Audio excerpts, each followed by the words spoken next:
पंढरीसी जारे अजानो संसारा, पंढरीसी जारे अजानो संसारा, दिनाचा सोयरा पांडुरंग, वाटपायी उभा भेटीची आवडी, कृपाळू तातडी होता वेळ, मागील परिहार पुढे नाही शीन, मागील परिहार पुढे नाही सीन, झाली या दर्शन एक वेळा, वाटपायी उभा भेटीची आवडी, कृपाळू तातडी होता वेळ, तुका म्हणे मेंदी अनेकांची हाती, तुका म्हणे नेंदी अनेकांची हाती, बैसला तो चित्ती निवडेना, वाटपाय उभा भेटीची आवडी, कृपाळू तातडी होता वेळ विठला.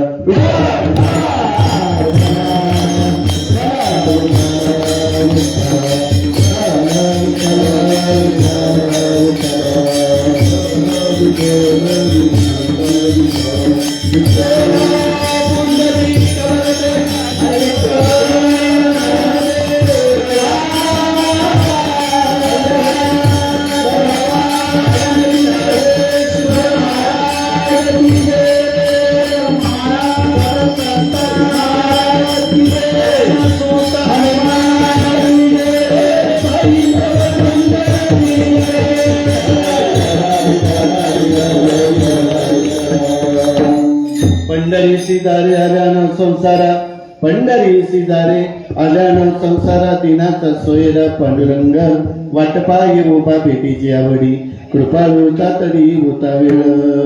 नमो विठ्ठला राजया पांडुरंगा, नमो रुक्मिणी माऊली ज्ञान गंगा, नमो पुंडलिका,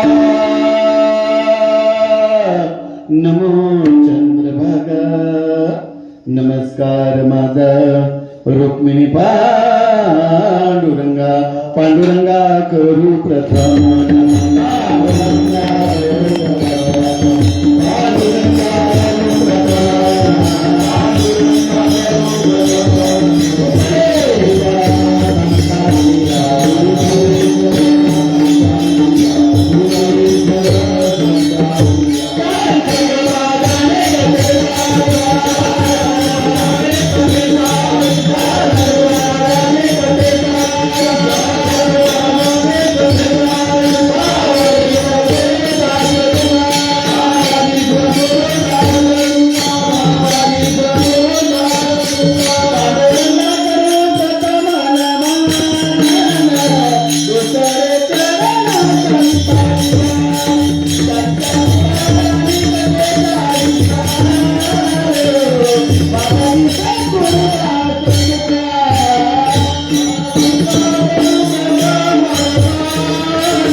दुसरे चरण संताची या त्यांचे कृपादानी कथेचा विस्तार बाबाजी सद्गुरु दास तुका मनोजव मारुत तुल्य बेगम जितेंद्रिय बुद्धिमत्ता वरिष्ठ वातात्मजवान रेत मुख्यम श्रीरामदूतं शरणं प्रपद्ये नागेंद्रराय त्रिलोचनाय भस्मांगरागाय महेश्वराय नित्याय शुद्धाय दिगंबराय तस्मै नकराय नमः शिवाय या कुंदे तुषार धवलाय शुभ्रवस्त्रवता या वीणा वरदंड पंडित कराय श्वेत पद्मासना या ब्रह्माच्युत शंकरा प्रभुती दैवे सदा वंदिता सामा पातु सरस्वती भगवती निशेष जयांचे केली स्मरण होय सकळ विद्येचे अधिकरण तेची वंदू श्री चरण श्री सद्गुरूंचे आता नमस्कार. ओम नमो ज्ञानेश्वराय. ओम नमो ज्ञानेश्वराय.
करुणा कर दयाळ तुमचा नम्रला जलो पावन झालो चराचरी मी कला कुसरी काहीच नेने बोललो तो वचने अति भाविका एका जनार्दनी तुमचा दास माझी आस पुरवावी प्रथम नमन करुणनाथ उमा शंकराची आसता हो आता नमो रंग भूमिका आता नमो रंग भूमिका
टाळ मृदुंग श्रोते देखत या माझी दंडवत ऐसे नमन करुणे सकळा हरी कथा बोले बोबडी बोला अज्ञान म्हणून आपल्या बाळा साधवी सकळा नामा म्हणे आता नामो वाग्व विलासिनी जे चातुर्यात कला कामिनी ते शारदा विश्वमोहिनी ती नमिनिया विठ्ठला विठ्ठला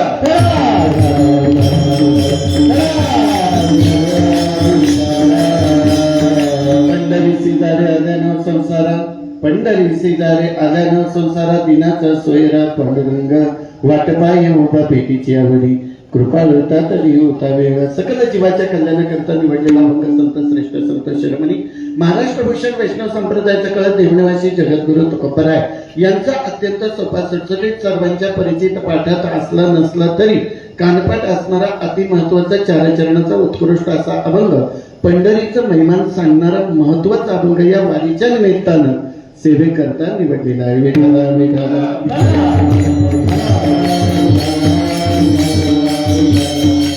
महाराज आपल्या अभंगातून चिंतन देत असताना या जीवनामध्ये असले प्रत्येक मानवरूपी जन्माला आलेल्या प्रत्येक जंगल जीवाकरता तत्वज्ञान म्हणतात की बाबा रे तुम्ही सगळं करा पण काय करा, पंढरीला एकदा तरी जा.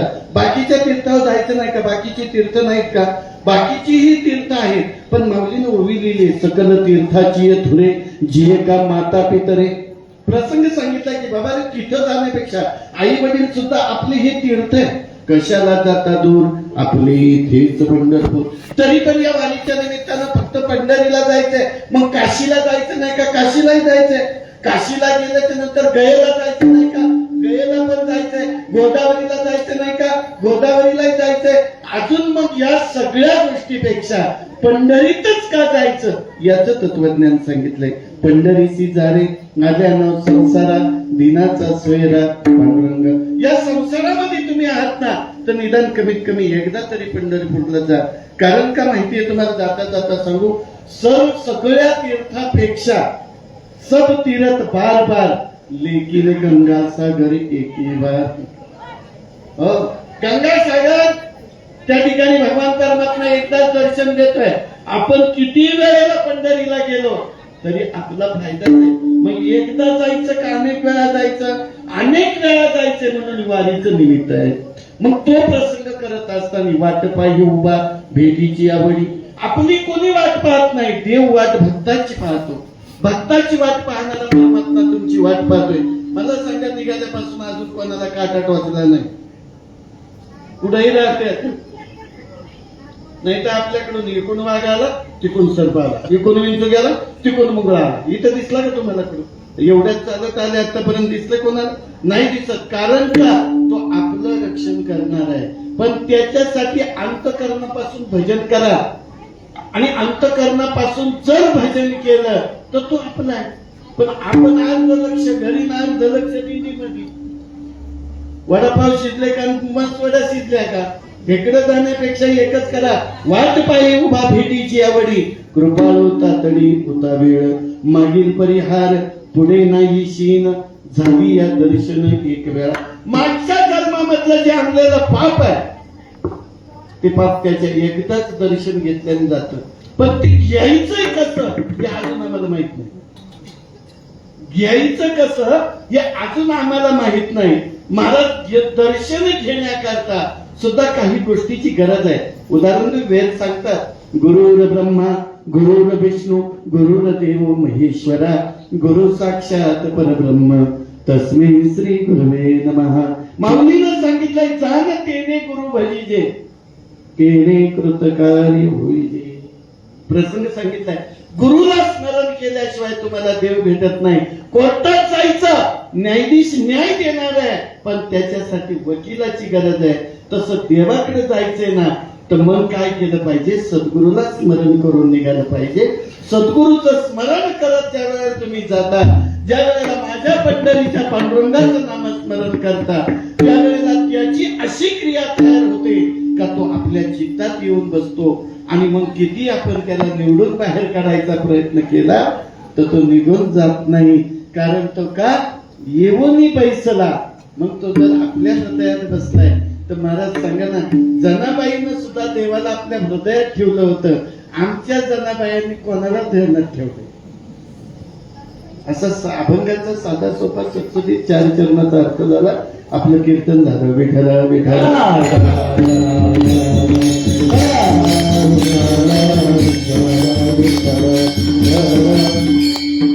2010 मध्ये 3ऱ्या क्रमांकाची आपली श्रीराम पायी दिंडी सोहळा. या दिंडी सोहळ्याला आज पाहता पाहता 17 वर्षाचा कालखंड झाला. आणि 17 वर्षाच्या कालखंडामध्ये ज्या मंडळीने या कार्यक्रमाचं नेतृत्व केलं, ज्यांनी नियोजन केलं, त्या मंडळाला मला प्रथमतः पहिले कोटी कोटी धन्यवाद द्यावे लागतील. कारण दिंडी टिकवणं आणि चालवणं सगळ्यात अवघड आहे. माणसाच्या घरातला संसार कसाही चालवता येतो, पण इथं हा जनसमुदाय घेऊन ज्या वेळेला चालवायचा आहे, अण्णा त्यावेळेला प्रत्येक गोष्टीची उणीव पडून द्यायला लागत नाही. आणि विशेष म्हणजे एक वेगळी बाब आहे आपल्या दिंडीमध्ये. आपल्या दिंडीमध्ये वेगळी बाब कोणती आहे की आपण कोणत्याच प्रकारची पिशी घेत नाही, फुकट.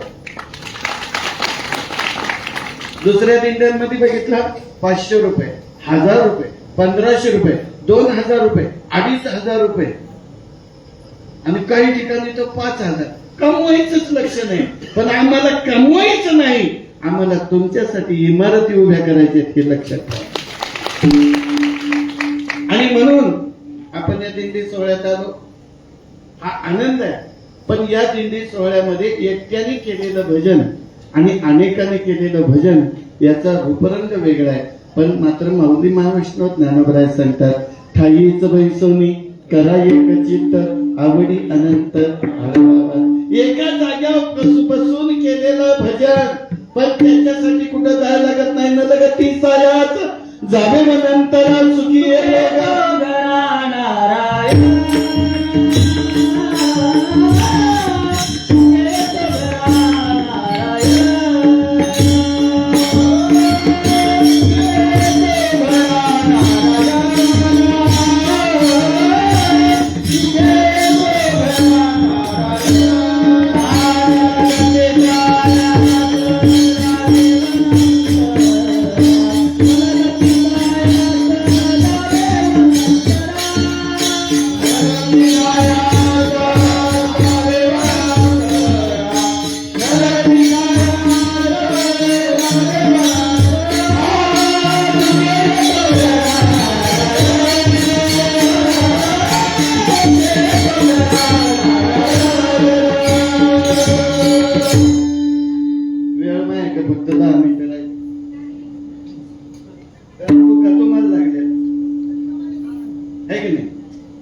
मी सकाळपासून निघालो, अण्णांनी सांगितलं 5 वाजता पोहोचा, मी 6 वाजता पोहोचलो.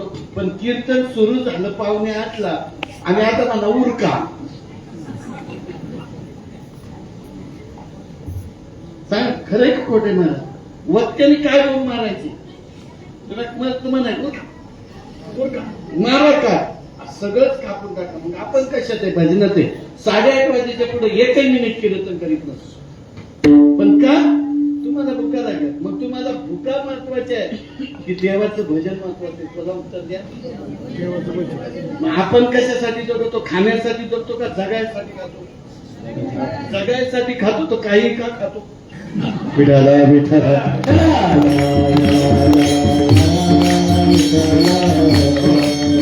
प्रसंग या ठिकाणी विनेकऱ्यापासून तर सर्व गायनाचार्य मंडळी महाराज तुम्हालाही मनापासून धन्यवाद.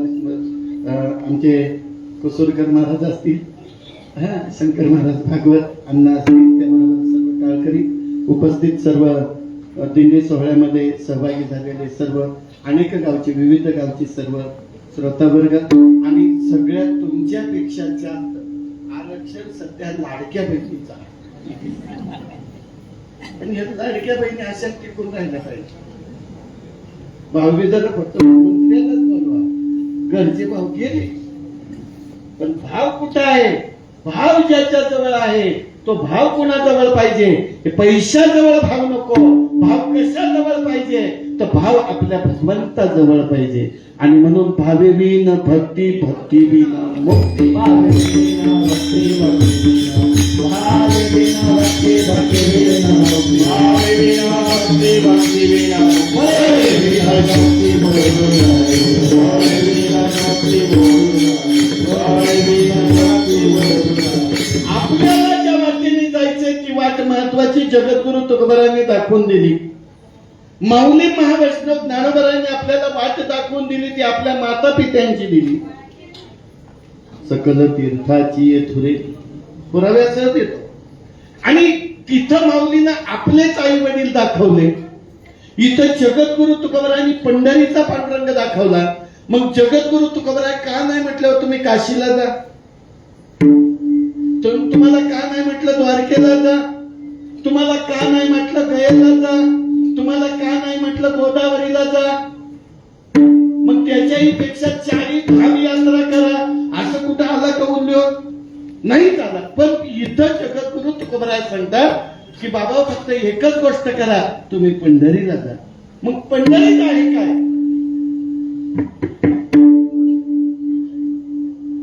पंढरीमध्ये बरंच काय आहे. काशीत गेला, अगदी थोडक्यात सांगायचे म्हणून झटपट घेतो, नाही तर दृष्टांतात सगळं सांगतो. मी फक्त मला आज 2च तास द्यायला लागते, कामच तुमचं केलं आज तुम्ही. विठाला विठाला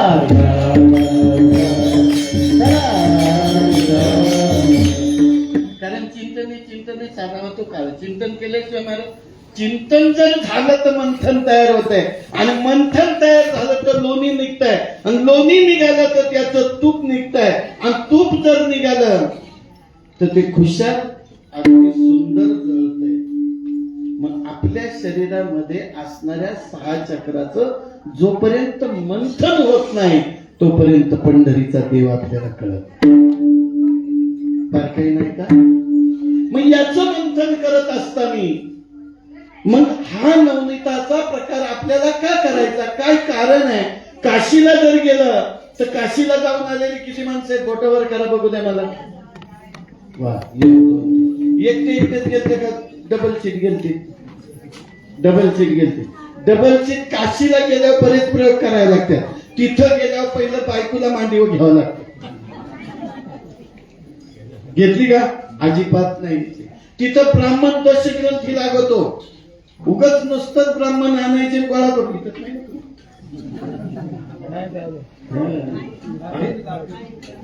आहेत ना?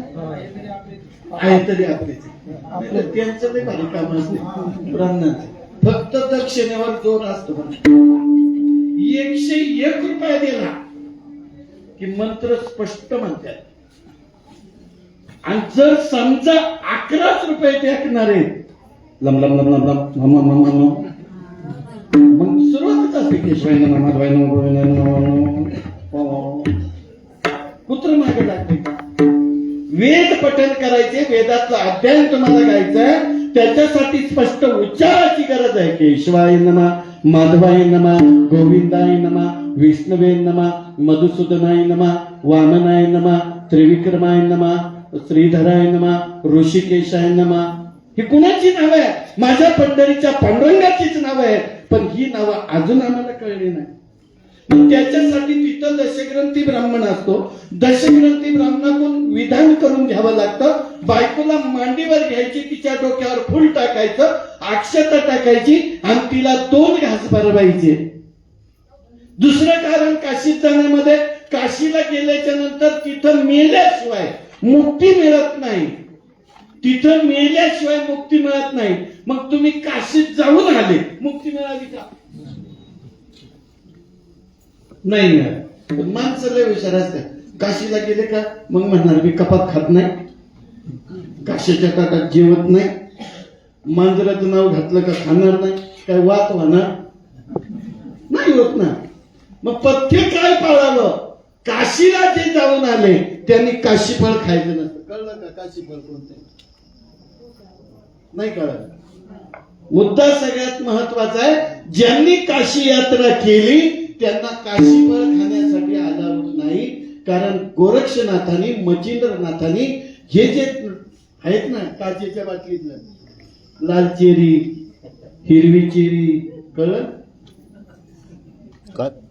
त्यांच्यासाठी नाथांनी दारूचा फुगा बनवला, ते म्हणजे काशीफळ. म्हणून ते काशीफळ तुम्हाला पितराला लागतंय. वाक्य नीट ऐका. काशीफळ पितराला लागतं. थोडकच सांगणार, मोजकच सांगणार.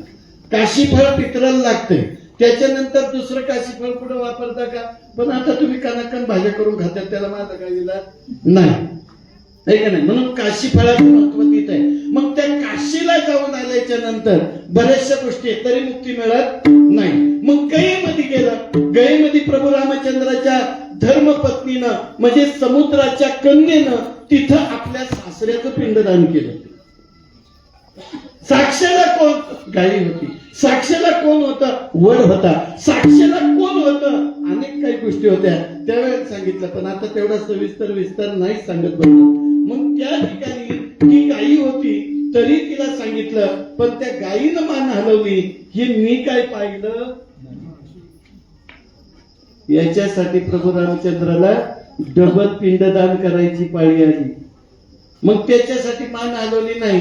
मग गाईला शाप दिला, याच तोंडाने तू नरक भक्षण करशील आणि मागची बाजू पवित्र होईल. पाहे पवित्र आणि गोड. मग त्या ठिकाणी गाईचं तोंड अपवित्र झालं, पण मागची बाजू पवित्र झाली. दूध मागच आहे, शेण मागच आहे, गाईचं शेण गौरी केली आणि त्या गाईच्या गौरीचं रूपांतर साधू संतांकडे गेलं. हे अजून तुम्हाला माहित नाही. उदाहरण देऊ तुम्हाला. विभूती माता, विभूती पिता, विभूती माई, 3 लोक तारिणी, जहा पाई वैपर लगाई बैठी सियासन पूजा करे, युक्त के होती सत्य कनाती धर्म कपूत काल कष्ट को मार के भाया अवधूति भूति किशानी किसी छानी ईश्वर महादेव ज्ञानी. माता पार्वतीने छानी. माता पार्वतीनं महादेवाला राख लावून दिली आणि म्हणून महादेवाला म्हणावे लागलं, भस्मवटी रुंडामाळा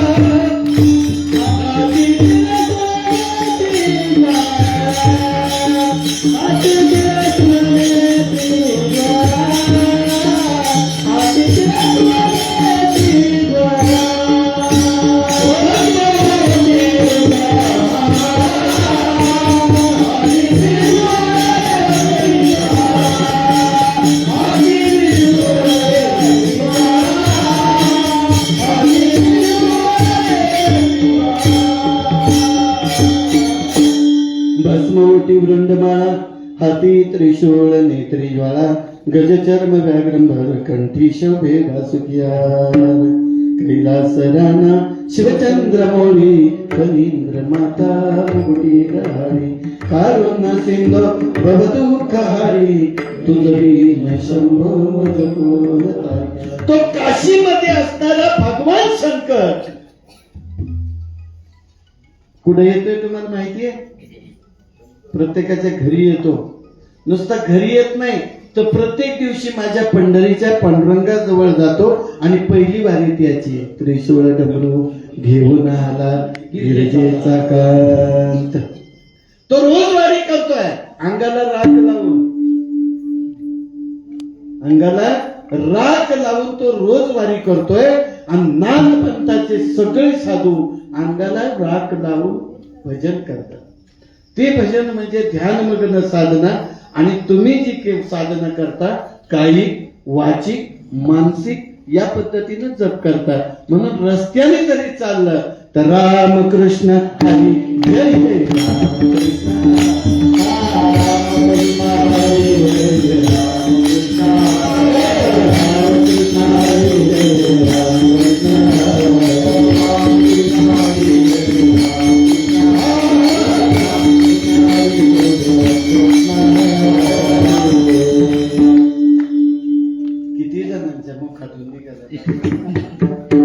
मग झोपत मंगळाचा मग म्हणते पांडुरंगा. काय उपयोग आहे त्याचा? भगवंताचं भजन करताना आपली वाणी पवित्र झाली पाहिजे, त्याच्यासाठी भजन केलं पाहिजे. साधू संतांनी देवाला मनगटाला धरलंय. निदान आपण कंठामध्ये तरी धारण करा. आणि कंठामध्ये देव धारण जर केलं तर तुमच्या संसारात कधी दुःख येणार नाही. पण दुःख येण्याकरता आपण नको ती वाटचाल करतोय. मला सांगा ना, सकाळपासून घरी किती फोन केले, काय चाललंय काय. पण चिंताच करू नका. पंढरीची वारी करून घरी गेल्याशिवाय पाऊस तुम्ही परत येणार नाही, हे शास्त्र आहे. त्यामुळं घरी काय राहिलं काय नाही अजिबात विचार करायचा नाही. कुठं गेलो होतो आपण? काशीला. काशीचा भगवान परमात्मा पंढरपुरातच येतोय. आता दुसरा आपण तीर्थ करतोय गया. गयेमध्ये जर गेला तर तिथं त्या गयेला शाप दिलेला आहे. 1 किलोमीटर पर्यंत त्या गंगेमध्ये पाणी नाही, कोरडी. पण पुढे उकरलं तर पाणी निघतंय. पण पाणी 2 मिनिटं राहिलं का 3ऱ्या मिनिटात त्याच्यात किडे तयार होतात. पिण्याच्या लायक नाही. जे गेले त्यांना माहिती. आता ह्याच्याही पुढे जायचं गोदावरी. गोदावरीला जर गेलं तर तिथं स्नान करावं लागतं, डुबकी मारावी लागते, तरी मोक्ष प्राप्त होत नाही. मग जायचंय आम्हाला कुठं मोक्ष मिळवण्याकरता सहजगत्या काय तर सहजगत्या जर पाहायचं झालं तर माझ्या पंढरपूर क्षेत्रावर जर गेलं तर तुमचा फायदा होतो. त्या पंढरपूर क्षेत्रामध्ये नुसतं पाऊल ठेवलं तरी महाराज तुम्हाला काय मिळतंय? तुमच्या मागचं असणारं पाप जळून जाते. एवढं पंढरपूर क्षेत्र महत्वाचं आहे. त्या पंढरपूर क्षेत्रामध्ये लोहदिंड दंड नावाचं तीर्थ आहे. ते तीर्थ पुंडलिकाच्या पुढे आहे आणि तिथं जाऊन जे आंघोळ करतात अंतकरणापासून चंद्रभागेचं स्मरण करतात. कारण पांडुरंगाचं दर्शन सहज करता येत नाही. काय करावं लागतं? चंद्रभागे करिता एक चंद्रभागे करिता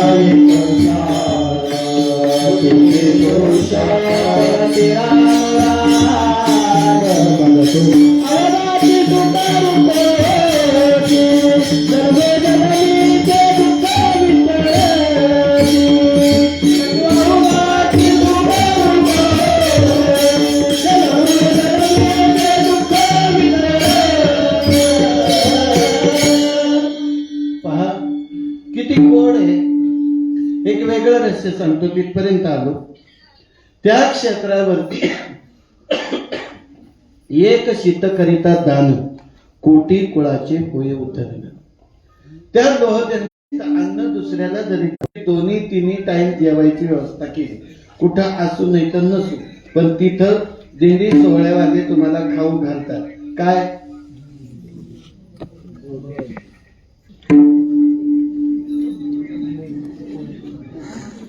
अहो ब्रह्मरस घे काढा तिने पिढावारे. खाण्याकडं जाऊच नका.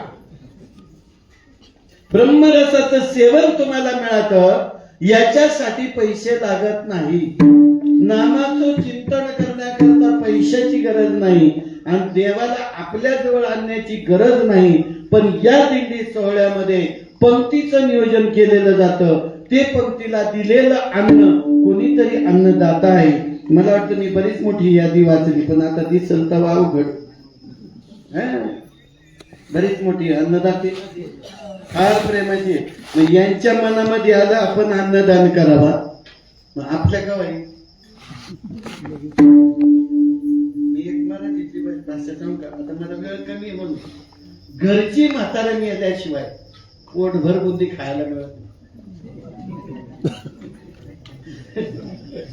असं ग्रह्य झालं आहे का नाही? दुसऱ्याची किती खाणार? एवढीच खाणार.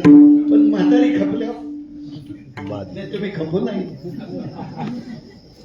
म्हणून आज सवाई हॉटेलवाले गोळेशेठ यांच्याकडून अन्नदान आहे. बाळासाहेब गंगाराम कदम, राजेंद्र गंगाराम कदम, माऊली ऑटो डीलर्स, त्याचबरोबर हरिभक्त परायण सुनील महाराज निगोड, कैलासवासी दगडू शेठ बडेकर यांचे स्मरणार्थ मारुती शेठ दगडू बडेकर धामणी, आप्पासाहेब गरड मित्रमंडळ हडपसर, कैलासवासी किसन लक्ष्मण टावरे यांचे स्मरणार्थ गणपत किसन टावरे, नवनाथ लक्ष्मण पोखरकर, तात्याराम बाबा मारणे, भरणेवाडी भरणेच ना भरणेवाडी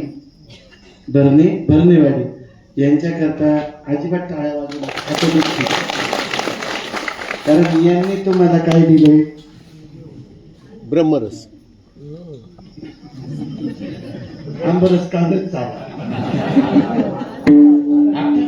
आज सकाळी मी लागत होतो पण आताच काम प्रसंग असा आहे. यांनी तुमच्यासाठी अन्नदान केले आणि ही अन्नदानाची पण पंगत खऱ्या अर्थानं दिंडी सोहळ्याचे जे मेन कार्यकर्ते आहेत त्यांनी अनेक वेळेला विनंती करून रिक्वेस्ट करून हे अन्नदान झालं. जसे तुम्ही सगळ्या जणी दिंडीला आल्या, दिंडी पिशी नाही हे आपल्याला कळतंय, पण आपल्या पिशीतून एक तरी घडी मोडावा मला द्यावा. अजिबात नाही. त्या दिंडीमध्ये द्यावा. बाकीचा खर्च असतो, गाड्या आहेत, अमका आहे, तुम्हाला दवाखाना आहे, तुम्हाला काय आहे, अनेक गोष्टीचा विचार या ठिकाणी करावा लागतो. आणि आपल्या आंबेगाव तालुक्यामध्ये एकच दिंडी अशी आहे का त्या दिंडीमध्ये बीसी घेतली नाही. त्या दिंडीचं नाव आहे श्रीराम पालखी. आणि म्हणून ही दिंडी तुम्हाला पंढरपूरला नेते. तिथं एक शीत करिता दान कोटी कुळाचे होई उत्तरण. त्या ठिकाणी उद्धार होणार आहे. म्हणून गेल्यावर चंद्रभागेचं स्नान करा, पंढरीच्या पांडुरंगाचं दर्शन करा. या यात्रेत तुम्हाला दर्शन करायला मिळालं नाही, पण एक पाऊल ठेवला तरी तुमच्या जीवनाचं कल्याण झाल्याशिवाय राहत नाही. म्हणून जगद्गुरु तुकोबराय म्हणतात, पंढरीसी जारे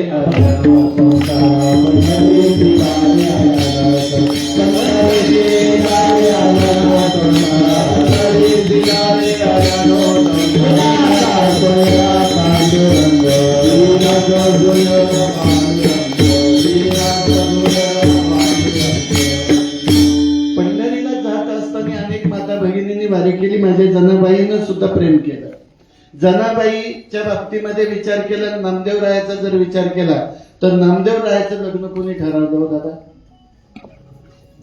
आता ही जागेवर सगळं आता मिळून इतक्यांची नाही झाली त्यांना. पण नामदेव रायांचं लग्न ठरवण्याचं काम एका राजाची मुलगी नामदेव रायांमध्ये. खूप कथा गोड आहे, सुरस आहे, सांगावी वाटते, पण विलाज नाही. पुन्हा योग सापडेल तेव्हा नक्कीच त्याचा उल्लेख आपण करू, खोदपर्यंत करू. जनाबाई मी राजाई ज्या वेळेला हे लग्न विवाह सोहळा ठरवला तर ते फक्त माझ्या पंढरीच्या पांडुरंगाने लग्न जमवलं. तुम्हाला पाणी नव्हतं, पेरणी करायला चान्स नव्हता, तरी पाऊस आणून द्यायचं काम कोणी केलं?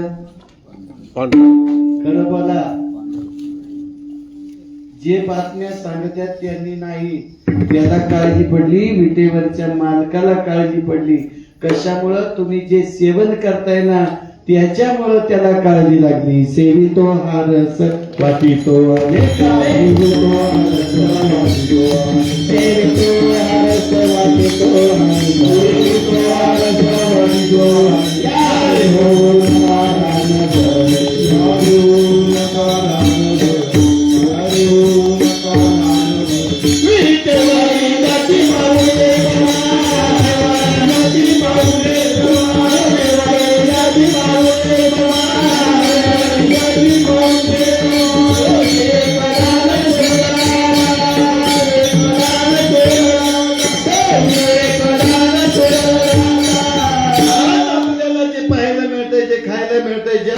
आपण जगतोय. सर्व बाजूची बाजू ही त्याच्या हातात आहे आणि त्याच्याशिवाय आपण सुखी राहत नाही.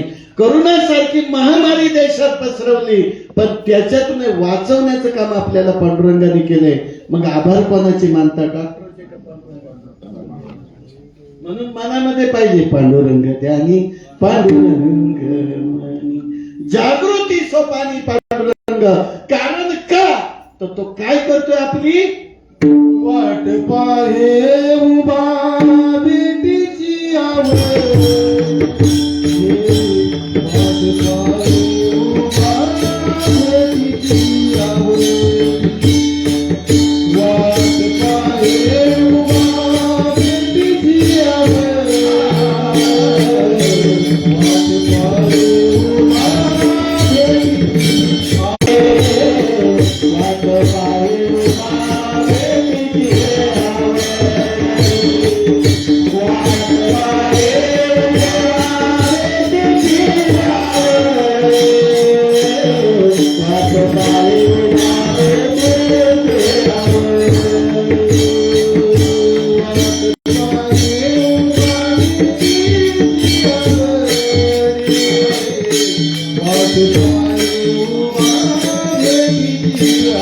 Yeah.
माझ्या पांडुरंगाकडे गेल्यानंतर तुम्हाला काहीच द्यावं लागत.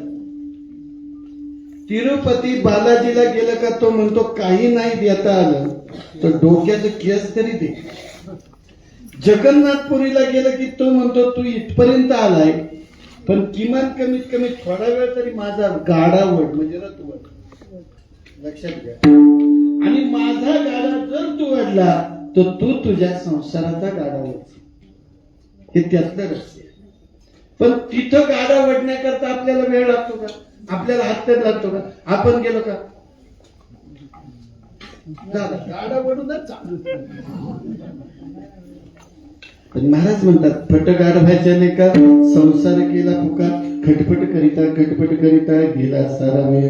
अख्खं आयुष्य त्याच्यात गेलं. आम्ही एवढे वर्ष दिंडी करतो, एवढे वर्ष आम्ही पांडुरंगाच्या दर्शनाला जातो, पण मायबाप जनतेला मी आजही विचारू शकतो त्या पांडुरंगाच्या मंदिरात आहे तरी ना माग रुक्मिणी मध्ये पांडुरंग पुढं पाहिली कशी नामदेव आहे बाजूला चोखा मेळा. मग आता मला सांगा देवापाशी भेद नाही मग आपल्याही दिंडीत कोणाचा भेद आहे? यारे यारे लहाना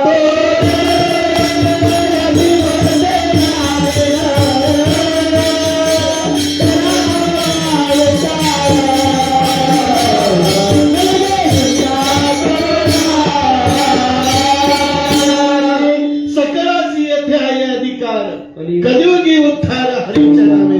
हा भगवंताच्या नामचिंतने उद्धार करणार आहे. तिथं कोण्या जातीचा आहे, कोण्या पातीचा आहे, कोण्या मातीचा आहे याचा विचार करायचा नाही. भगवंताने आपल्याला दिलेलं जे शरीर आहे हे मातीचंच आहे आणि या शरीराची एक दिवस माती होते. पण त्या पंढरपुरामध्ये जर गेलं तर तुम्ही आज कधी जा. आता तुम्हाला गर्दीत नाही काय मिळायचं पाहायला, पण तिथे गेल्या पहिलं नामदेवरायांच्या पायरीला आतमध्ये गेल्यावर गरुड खा आणि त्याच्या आतमध्ये गेल्या बस आम्ही लाईनीत निघतो. आणि आमच्या मावल्यांना नाही सवय हातात प्या कशा खांबाला मूर्तीला जी दिसल मूर्ती तिच्या तोंडा खाणारे का ते आणि खरं ओरिजिनल खाणारे इकडं बसले. यांना कोणीच खाऊ घालत नाही पण त्या तगडाला खाऊ घालते. नाहीतरी बघा तुम्ही पांडुरंगाच्या मंदिरात काय सगळंच भरलंय का नाही? सगळं भरलंय. कानपात्र तिथंच आहे. कुठं? पांडुरंगाच्याच मंदिरात आहे. मग सांगा ना की कोणी आपल्या याच्यातले दुसऱ्या याच्यातल्या कोणत्याही जातीचा पांडुरंगाने भेदभाव केला नाही. मग आपण काय करायचा? म्हणून आपल्याला सुद्धा इथं सगळ्यांना घेऊन चालायचंय आणि सगळ्यांना इथून घेऊन त्या वेळेला जाऊ त्यावेळेला आपलंही जीवनात कल्याण. म्हणून याचा विचार करत असताना त्या पांडुरंगाच्या मंदिरात जर गेलं तर तुम्हाला काही कबूतर दिसतात. खांबाच्या वर कोरलेली आहे. पाहिलंय का? चला पुढं चला पुढं. वर कोण बघतो त्याच्यात काय? तिथं जे आहे संपूर्ण वैकुंठ भवन पांडुरंगासाठी तिथे आहे. हे आपल्याला कधीच कळलं नाही. अष्टकुळी नाग आहेत, इष्ट देवता आहे, मूळ पुरुष आहे, महापुरुष आहे आणि त्या ठिकाणी पंढरीच्या पांडुरंगाचं राज्य आहे. म्हणून त्या ठिकाणी विचार करत असताना महाराज औरंगाच्या तिसऱ्याच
नाही, मग सांगायचं कारण असं आहे, आळसवले जर असतील तर नक्कीच मला पण 10:30 वाजवावे लागतील. चालेल ना 10:30 वाजवत? 11 वाजता